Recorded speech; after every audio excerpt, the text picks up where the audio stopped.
السلام عليكم ورحمة الله وبركاته. حبايب قلب نوج، عاملين ايه؟ يا رب تكونوا بخير. تعالوا كده نصلي على النبي عليه افضل الصلاة والسلام. احنا النهارده هنعمل حاجة حلوة في الجلاش، رقبة الست. هنعملها بطريقة حلوة، لفة حلوة يعني. جبنا لفة جلاش لسه جايباها، صفحة حلوة. بسم الله، صفحة ما شاء الله تبارك الله. بصوا جميلة. احنا هناخد اول ورقة، غطيتها كده عشان ما تنشفش، هنرششها كده. ده الفستق الكداب اللي انا عملته مع حضراتكم عندي على اليوتيوب وعلى التيك توك. ده الفستق الكداب، ورشه جوز الهند على جنبي. بصوا بصوا كده، بصوا اهو.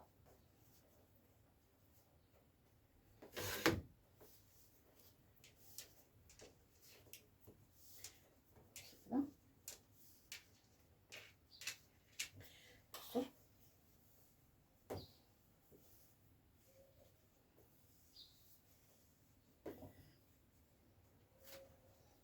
الطريقه اهي، طريقه حلوه ازاي اهو. انا معايا هنا البايركس بتاعي،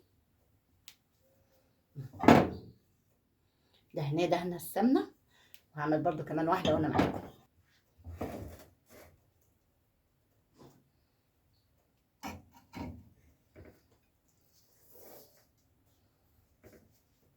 برضو نفس الايه، بنفس الطريقه،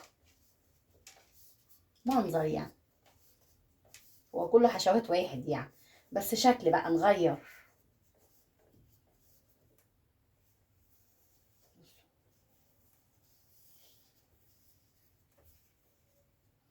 بنفس الطريقة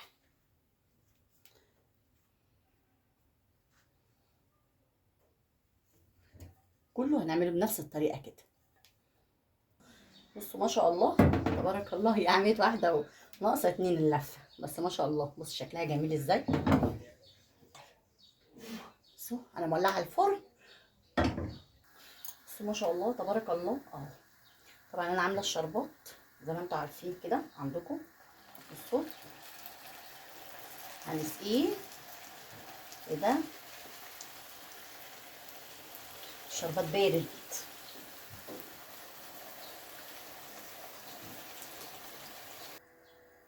بصوا ما شاء الله، زقناه وهدي شويه.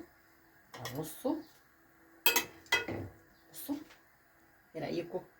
رقبه الست الجميله. نزينها اهو بالفستق الكداب بتاعنا اهو. بصوا ما شاء الله تبارك الله. كل سنه وحضراتكم طيبين جميعا اهو. ايه رايكم؟